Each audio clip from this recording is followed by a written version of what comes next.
특별히 한국말로 전할 수 있게 기회를 주신 하나님께 감사합니다. 영어로 말씀을 전할 때는 굉장히 많은데 표현할 수 있는 한계가 항상 있는 것 같아요. 제가 한국 사람이다 보니까 한국말로 말씀을 전할 수 있다는 것이 얼마나 큰 의미인지 모르겠습니다. 지난번에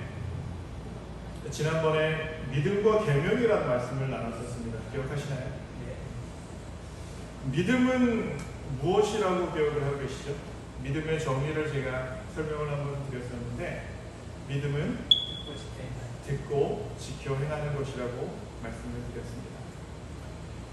믿음의 정의를 신명기 6장 25절에서는 우리가 그 명하신 대로 이 모든 명령을 우리 하나님 여호와 앞에서 삼가 지키면, 명령이라는 것은 미치와 계명이라는 뜻이고, 삼가는 샤말이라는 것으로 지키다라는 뜻이고, 지키면은 사실 여기서는 아사 행하다라는 뜻입니다. 또 우리가 하나님의 계명을 듣고 지켜 행하면 그것이 곧 우리의 의로움이니라라고 말씀하시는 것입니다. 그래서 믿음은 그냥 형식적으로 아니면 우리 머릿속에서 하나님이 계신 것을 믿는 것이 아니라 하나님이 말씀하시고 명령하신 것을 우리가 지켜 행하는 것이 믿음이라고 말씀하고 계시는 것입니다. 이 말씀을 로마서에서는 이렇게 설명하고 계심을 보게 됩니다. 하나님 앞에서는 율법을 듣는 자가 의인이 아니요, 여기서 의인, 아마 히브리어 체데카와 같은 말일 것입니다. 오직 율법을 행하는 자라야 의롭다 하심을 얻으리니라고 얘기하셔서, 우리가 의롭다 하심을 얻는 방법은 오직 믿음으로만 가능하기 때문에 율법을 행하는 것, 이것이 곧 믿음이라는 것입니다. 우리가 하나님을 믿는다는 것은 그분을 신뢰하고 그분의 말씀을 듣고 간직해 그대로 하는 것을 의미합니다. 예, 맞습니다. 믿음의 정의는 믿음은 듣고 지켜 행하는 것입니다. 그렇게 분명 믿음에 대해 하나님께서 말씀하시기를 믿음은 들음에서 나며 들음은 그리스도의 말씀으로 말미암았다라고 말씀하시면서, 이 시작의 믿음의 시작은 들음이라고 분명히 말씀하시고, 믿음에 온전케 되는 것, 행함으로 믿음이 온전케 된다라고 말씀하고 계시는 것입니다. 그래서 믿음이란 그분의 말씀을 듣고 그대로 행하는 것을 의미합니다. 이러한 개념은 저만 이 성경책에서만 나타나는 것이 아니라 예수님께서도 직접 얘기하셨음을 보게 됩니다. 예수님께서는 뭐라고 하셨죠? 나더러 주여 주여 하는 자마다 천국에 다 들어갈 것이 아니요 다만 하늘에 계신 내 아버지의 뜻대로 행하는 자라야 들어가리라고 말씀하셨습니다. 주여 주여 하는 것은 예수님을 주로 받아들이는 것은 믿음이 아니라는 뜻입니다. 예수님께서는 이 말씀을 연달하시며 똑같은 마태복음 7장에 믿음에 대해서 설명해 주시면서 지혜로운 사람과 어리석은 사람에 대해서 말씀하고 계십니다. 지혜로운 사람에 대해서 말씀하시며, 그러므로 누구든지 나의 이 말을 듣고 행하는 자는 그 집을 반석 위에 지은 지혜로운 사람 같으리니 라고 말씀하시고, 어리석은 사람에 대해서 말씀하시기를 나의 이 말을 듣고 행치 아니하는 자는 그 집을 모래 위에 지은 어리석은 사람 같으리니 라고 말씀하시는 것입니다. 네, 어리석은 사람들은 무엇이라고요? 듣고 행치 않는 사람. 즉 다시 말해 내가 믿음을 가졌다라고 착각하면서 바른 믿음을 가지고 있지 않은 사람들을 하나님께서는, 예수님께서는 어리석은 사람이라고 말씀하시는 것입니다.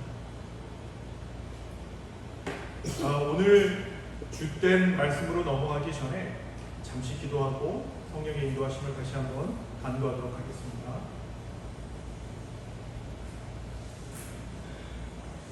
하늘에 계신 우리 아버지, 이 시간 하나님의 말씀을 드러내길 원합니다. 저희가 하나님의 말씀을 깨닫게 도와주시고 저희가 하나님의 말씀에 굴복할 수 있게 도와주시며, 성령 하나님 저희에게 지혜를 주시사 솔로몬에게 주셨던 그 선악을 분별할 수 있는 마음을 허락해 주시고, 말씀을 따라 말씀을 잡을 수 있는 저희가 될 수 있도록 아버지 함께해 주시옵소서.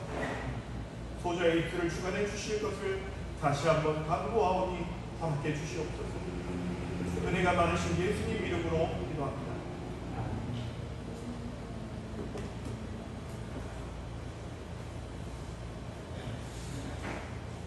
어찌 생각하다 보면 우리가 말씀대로 믿고 순종해야 구원받는다는 의미로 받을 수 있습니다.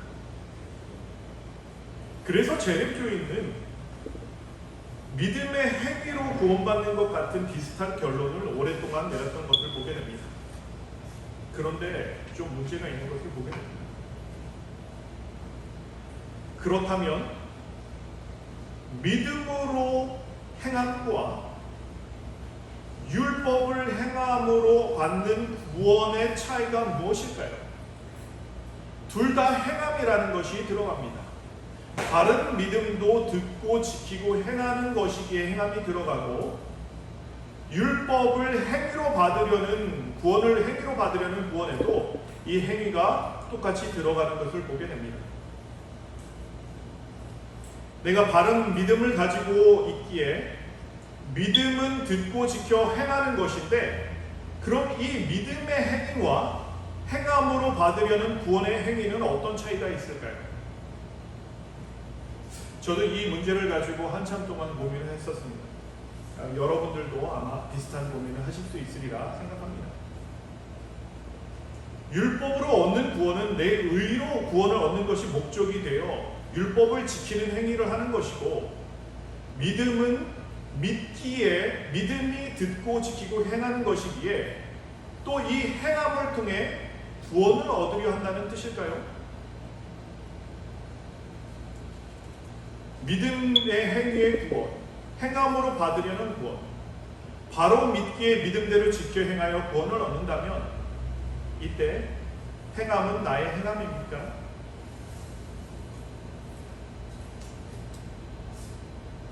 내가 하나님의 말씀을 듣고 지켜 행한다면 이 행함은 제가 하는 게 맞나요? 아니면 하나님께서 대신해 주시는 것인가요? 하나님의 계명을 지킬 때 이게 믿음이니까 이렇게 해야겠다라고 하는 이 행함은 누가 하는 것이죠? 만약 이 행함이 나의 행함이라면 이 행함은 구원과 어떤 관계로 이해해야 할까요?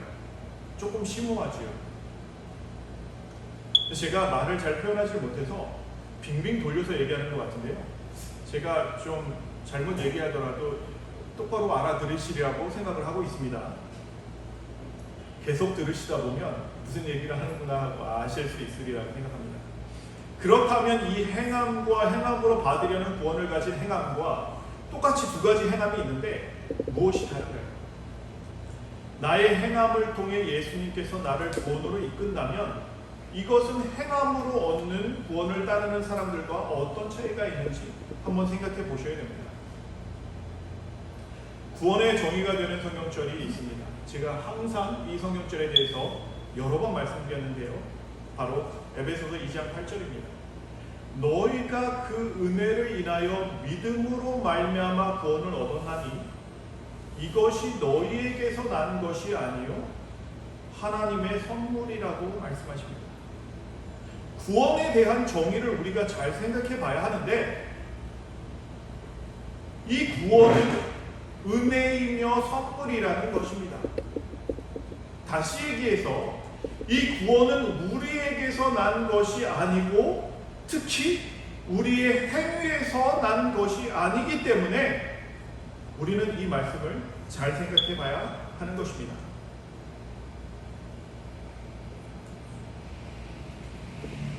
바른 믿음으로 하는 행함과 율법의 행위로 받으려는 행위에 상관없이 성경은 분명 이 두 행위에 대해서 구원은 이것이 너희에게서 난 것이 아니오 라고 말씀하셨기에 이 행함이 믿음으로 얻는 믿음을 가지고 하는 행함이든 율법으로 행위로 받으려는 구원의 행위이든 이 행함과는 구원과 관련이 없다라고 말씀하고 계시는 것입니다.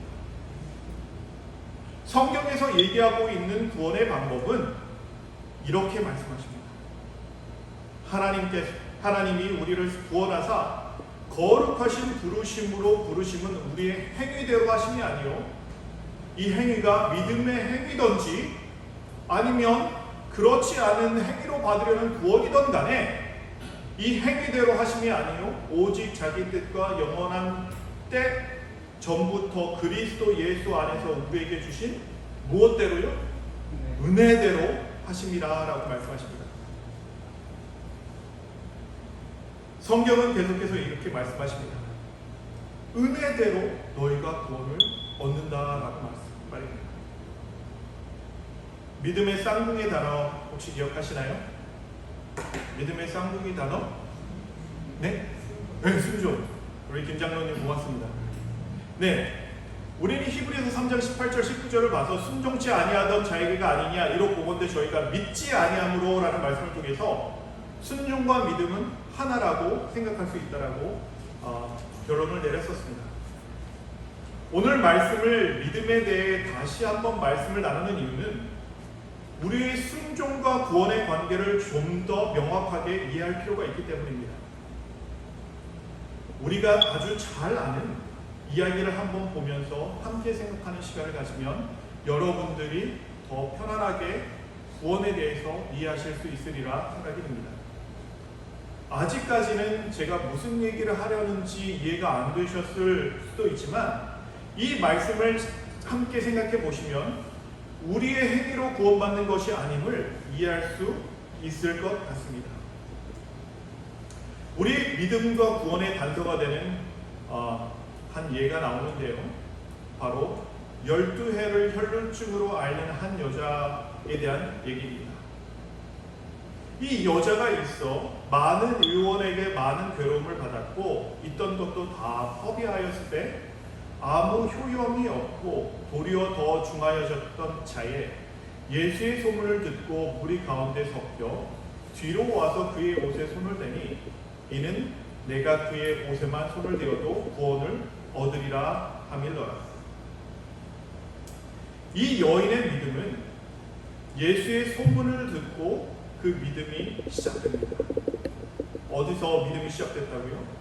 듣고에서 믿음이 시작되었다고 합니다. 그리고 이 여인의 행위는 그의 옷에 손을 대니로 끝이 납니다. 그렇죠? 이 여인이 더 한 게 있나요?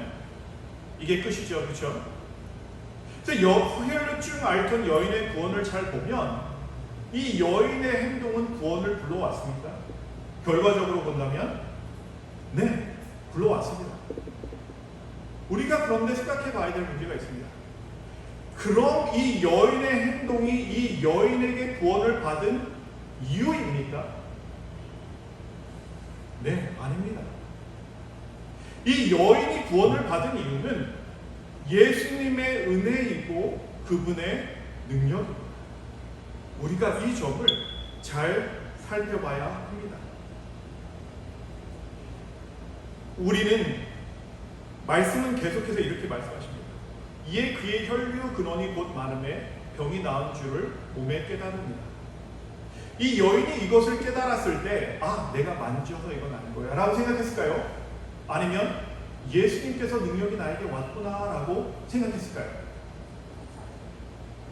예수님께서 어떠한 것이 나에게 와서 예수님의 능력대로 나를 구원하셨다라고 치료하셨다라고 이 여인은 분명히 알았을 것입니다. 우리는 이 여자가 예수님의 소문을 듣기 전에 한 행동, 많은 의원을 믿고 돈을 내는 행위를 했었지만 전혀 낫지 못하고 있었다가 예수님께서 그의 믿음의 주체가 되었을 때 그가 한 행동을 통해 예수님을 그 여자를 구원하게 되십니다. 그래서 우리가 가진 믿음의 주체는 항상 예수님이어야 되고 그 분의 말씀이 우리의 믿음의 주체여야만 합니다. 예수님께서는 이렇게 얘기하시면서 이 여자가 낳은 것이 그 여인의 믿음의 행동 자체가 아니라 예수님의 능력에 있었다라고 말씀하십니다. 예수님께서는 이렇게 얘기하시죠. 예수께서 그 능력이 자기에게서 나간 줄을 곧 스스로 아시고 무리 가운데서 돌이켜 말씀하시되 누가 내 옷에 손을 대었느냐 하시니 이 여인의 구원은 예수님의 능력이지 그의 믿음 자체에 힘이 있다고 말씀하지 않으시는 것입니다. 다시 얘기해 이 여인을 구원한 것은 무엇이라고요? 예수님의 능력이라는 것입니다. 그녀의 믿음은 예수의 소문을 듣고 그 소문을 마음에 간직하고 기회가 왔을 때 예수님의 옷에 손을 댄 것 외에는 아무것도 한 것이 없습니다. 그에 반해 예수님의 은혜는 그녀의 믿음을 귀하게 보시고 예수님의 능력으로 그녀를 치유하신 것입니다. 그런데도 불구하고 예수님은 이렇게 얘기해 주세요. 뭐라고 얘기하시죠? 예수께서 가라사대 딸아 내 믿음이 너를 구원하였으니 평안히 가라. 내 병에서 놓여 건강할지어다. 이 말씀을 들으면 사람들은 우쭐합니다. 내 믿음이 날 구원했구나 하고 생각합니다. 내가 잘했구나 라고 생각합니다. 능력은 누구의 것이었죠? 능력은 예수님의 것이었습니다. 그럼 원래 뭐라고 말씀하셔야 더 정확할까요? 원래 예수님은 너가 나를 믿었기 때문에 내 능력으로 구원을 받았다 이렇게 말씀하시는 것이 맞습니다. 그런데 하나님께서는 내 믿음이 너를 구원하였으니 평안히 가라라고 말씀하시는 것입니다. 보행기에 태워놓은 아이가 걸을 때 부모는 우리 아들 잘 걷네, 잘했다 하는 것처럼 예수님은 너가 나에게 와서 나를 만져 나음을 입었으니 너가 잘하는 것이다 라고 말씀하시는 것입니다. 보행기를 사준 것도 부모고 보행기에 태워준 것도 부모고 이 아이가 걷는 것을 돕는 것은 보행기고 그럼에도 불구하고 예수님께서는 내 믿음이 너를 구원하였다라고 말씀하시는 것입니다. 너가 나에게 와서 나를 만져 나음을 입었으니 너가 잘한 것이다 라고 말씀하시는 것입니다. 우리는 잘 생각해 봐야 합니다. 과연 우리의 믿음이 구원을 할 것인지 말입니다. 성경에 나오는 병에서 고침을 받은 거의 모든 사람들은 그들의 믿음이라고 해봤자 예수님께로 나와 예수님의 자비에 그분의 선하심에 그분의 긍휼하심에 그분의 사랑에 의지하는 것 외에는 아무것도 한 것이 없습니다. 심지어 이들이 예수님께 나온 것, 그들이 예수님께 고침을 받으러 나아갈 수 있었던 가장 큰 이유, 그들이 예수님께 믿음을 가질 수 있었던 그 이유는 그들이 믿음을 가지기 전에 예수님께서 그들을 너무도 사랑하셔서 그들에게 먼저 오셨기 때문입니다. 우리는 내가 가진 믿음이 중요하다고 해서 내가 스스로 예수님을 믿지 않으면 내가 스스로 그분을 통하지 않으면 구원을 얻지 못한다고만 얘기하지만 예수님의 은혜는 우리의 믿음의 범주를 훨씬 넘어간 것을 보게 됩니다. 예수님께서는 앞서 말씀드린 혈루증을 앓는 여인을 위해 그 길을 천천히 가셨다는 말씀을 다른 설교를 통해서 들은 적이 있는데 그 기록은 찾을 수 없었습니다. 질문이 있습니다. 이 질문은 답을 요구하지는 않습니다. 근데 한번 생각해 보세요. 만약 이 여인이 예수님을 만지지 않았다면 이 여인은 고침을 받을 수 있었을까요? 믿음이 없으므로 고침을 받지 못한다. 2번, 예수님께서 그래도 고쳐주셨을 것이다. 여러분의 생각은 어떠신가요?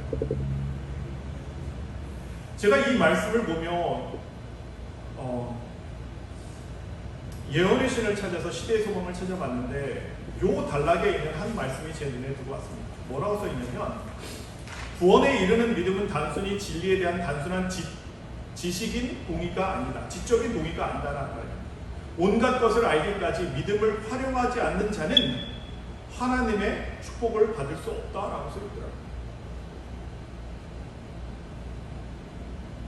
이 말씀과는 조금 상반된 말씀이 성경의 여러 곳에 기록되어 있음을 보게 됩니다. 하나님에 대해서 말씀하시며 그는 은혜를 모르는 자와 악한 자에게도 인자로우시니라라고 말씀하십니다. 또 마태복음에는 하나님이 그 햇빛을 악인과 선인에게 비추게 하시며 비를 의로운 자와 불의한 자에게 내려오심이니라라고 말씀하십니다. 우리는 예수님을 우리 생각의 안에 가둘 때가 많이 있습니다. 예수님께서는 믿음이 없는 사람조차도, 예수님께서는 그분의 자비하심을 스스로 이기지 못하시고 고쳐주시는 말씀을 성경에서 많이 찾아볼 수 있습니다. 믿음 없는 자를 고치셨나요? 네. 예루살렘에 있는 양문 곁에 히브리 말로 베데스라 하는 못이 있는데 거기 행각 5이 있고 그 안에 많은 병자, 소병, 절뚝발이 혈기 마른 자들이 누워 물의 동함을 기다리니 이는 천사가 가끔 못에 내려와 물을 동하게 하는데 동한 후에 먼저 들어가는 자는 어떤 병에 걸렸든지 낫게 되느니라. 거기 38년 된 병자가 있더라. 예수께서 그 누운 것을 보시고 병이 벌써 오랜 줄 아시고 이르시되 내가 낫고자 하느냐? 병자가 대답하여 주여 물이 동할 때 나를 못에 넣어줄 사람이 없어 내가 가는 동안에 다른 사람이 먼저 내려가나이다. 예수께서 가라사대 일어나 내 자리를 들고 걸어가라 하시니 이 병자가 잘한 것은 무엇인가요? 이 병자는 믿음이 있었습니까? 아니요. 말씀에서 보기에는 아무런 믿음이 없었습니다. 마지막에 순종하여 자리를 들고 걸어가는 것, 그게 잘한 것입니다. 네, 어떤 분들은 예수님께서 그의 앞으로에 있을 믿음을 바라보시고 이 병자를 고치셨다라고 얘기하는 것을 보게 됩니다. 정말 그럴까요? 믿음 없는 자를 고치신 것은 너무도 많은 예가 있지만 아주 극단적인 예를 한번 들어보도록 하겠습니다. 나인성 과부요. 그 후에 예수께서 나인이란 성으로 가실새 제자와 허다한 무리가 동행하더니 성문에 가까이 오실 때에 사람들이 한 죽은 자를 메고 나오니 이는 그 어미의 독자요 어미는 과부라. 그 성에 많은 사람도 그와 함께 나오거늘 주께서 과부를 보시고 불쌍히 여기사 울지 말라 하시고 가까이 오사 그 관에 손을 대시니 맨 자들이 서는지라. 예수께서 가라사대 청년아 내가 내게 말하노니 일어나라 하시매 죽었던 자가 일어났고 말도 하거늘 예수께서 그를 어미에게 주시되. 위 성경절을 언뜻 보면 예수님의 은혜는 심지어 예수님을 믿는 것은 고사하고 알지 못하는 사람에게도 주어짐을 보게 됩니다. 죽었던 아들이 일어나 앉은 것은 그 아들의 믿음이었습니까? 아니면 어머니의 믿음이었습니까? 우리는 성경에서는 아무런 단서를 찾을 수가 없습니다. 가끔 우리는 우리의 믿음이 대단한 줄 압니다. 아니 더 쉽게 듣고 지켜 행하는 것이 대단한 줄 압니다. 그래서 올바른 믿음이 있어야 한다고 얘기하고 내가 하나님의 말씀을 따르면 구원을 얻을 수 있는 것처럼 생각하기도 합니다. 아닙니다. 우리는 예수님의 마음에 주목을 해야 합니다. 그분의 은혜, 그분의 자비하심, 그분이 얼마나 우리를 사랑하시는지를 깨닫고 봐야 합니다. 구원은 예수님의 은혜입니다. 말씀을 듣고 지켜 행하면 구원을 받는 것입니까? 아니면 우리가 행하는 것과 우리의 구원은 별개입니까? 구원은 별개다. 믿음으로 행하면 구원을 받는다. 여러분 어떻게 생각하시는지요? 전도사님 어떻게 생각하시죠? 우리의 행함과 구원은 별개입니까? 아니면 믿음으로 행하면 구원을 받습니까? 사실 이 질문 가장 힘든 질문이라고 생각합니다. 원래는 별개가 맞습니다. 그런데 예수님은 2번으로 하면 구원해 주신다고 말씀하신 것입니다. 구원은 오직 은혜입니다. 우리가 저희와 동일하게 주 예수의 은혜로 구원받는 줄을 믿노라 하니라. 믿음으로 구원받는 것이 아니고 은혜로 구원을 받는 것입니다.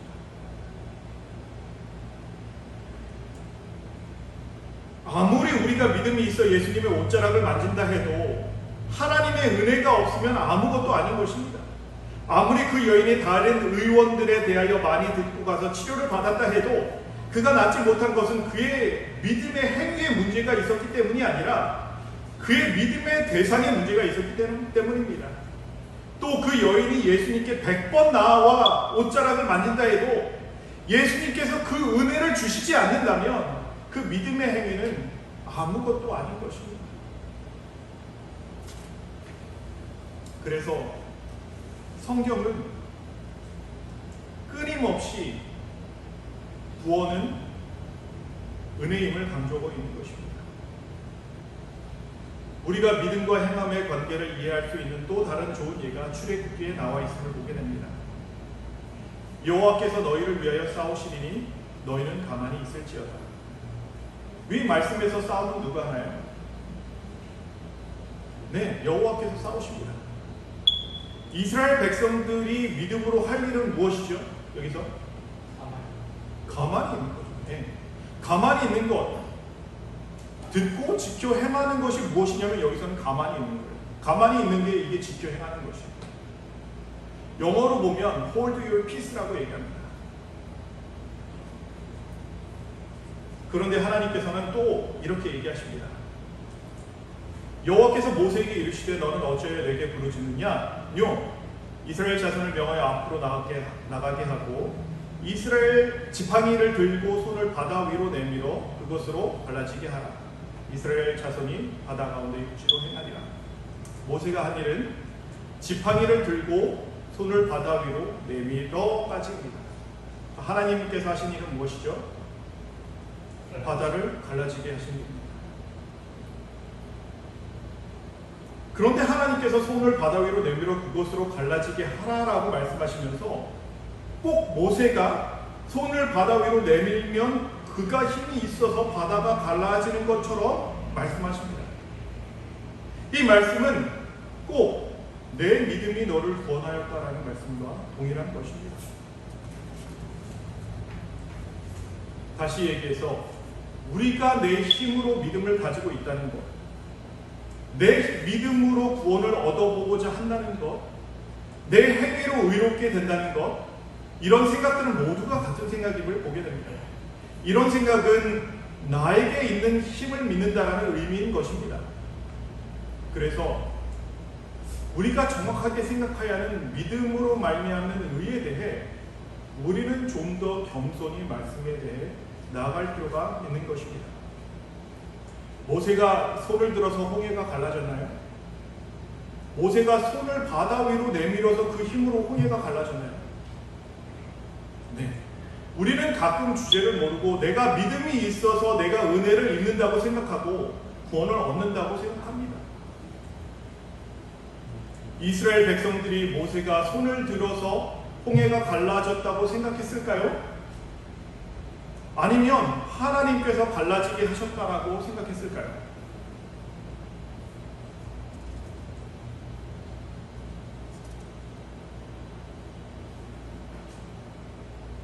구원을 이스라엘 백성들의 고백은 이렇습니다. 여호와는 나의 힘이요 노래시며 나의 구원이시로다. 그는 나의 하나님이시니 내가 그를 찬송할 것이요 내 아비의 하나님이시니 내가 그를 높이리로다. 누가 나의 힘이라고 고백하는지요? 네, 내 믿음이 내가 가진 힘이 아니고 그 믿음을 귀히 보시고 귀히 여겨 일하시는 하나님께서 나의 힘이라고, 여호와는 나의 힘이라고 고백하는 것입니다.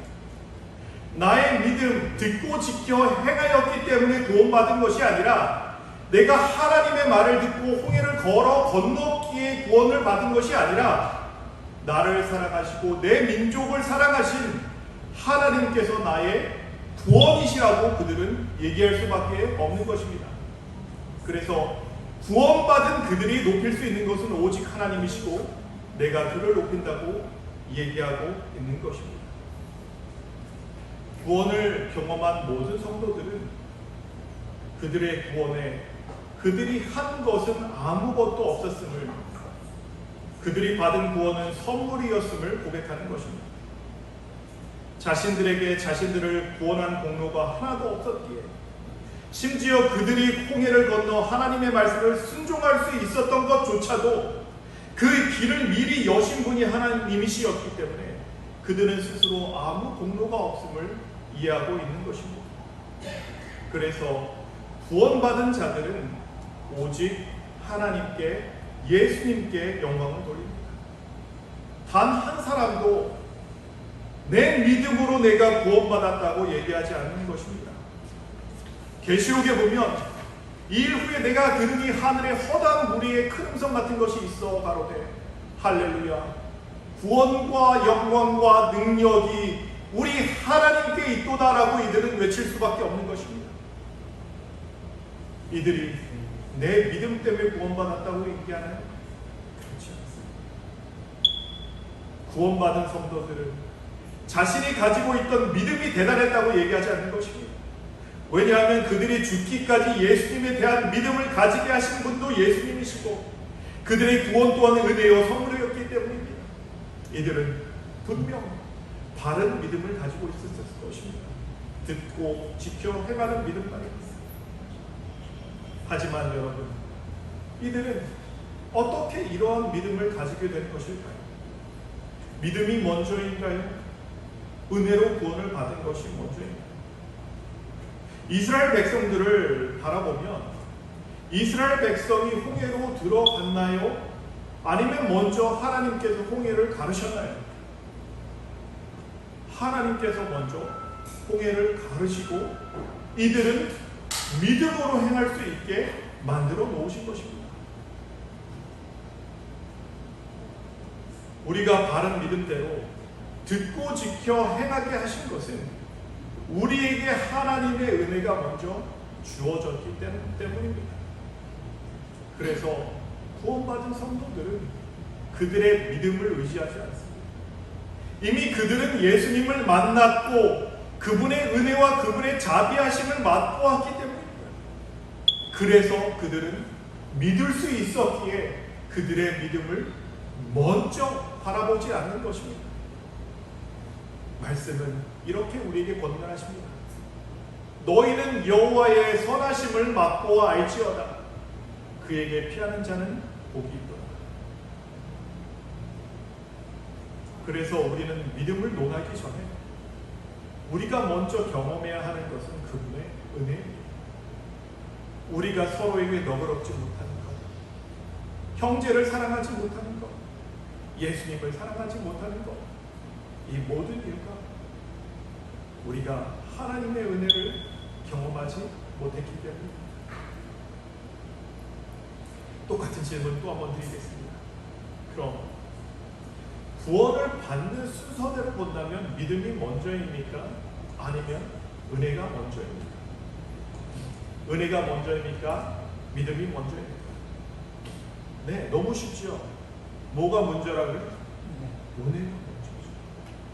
그래서 많은 성경절이 증거하기를 너희가 이미 구원을 받았다라고 얘기하고 있는 것입니다. 왜냐하면 예수님을 통해서 구원을 주셨기 때문에, 은혜를 주셨기 때문에 너희가 그 은혜를 인하여 믿음으로 말미암아 구원을 얻었나니, 이제 이 성경절이 조금 다르게 보이지 않으시나요?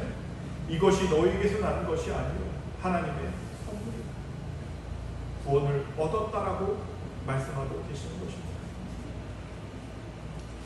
행위로 구원을 받는 것이 아닙니다. 우리를 구원하시되 우리의 행한 바 의로운 행위로 말미암지 아니하고 오직 그의 긍휼하심을 쫓아 중생의 시선과 성령의 새롭게 하심으로 우리를 구원하셨다라고 얘기하십니다. 여기서 얘기하시는 의로운 행위란 신명기 6장 25절에 그 의로 명령을 삼가 지키는 그 의로움으로 우리를 구원하신 것이 아니라 하나님의 은혜로 우리를 구원하셨다라고 얘기하시는 것입니다.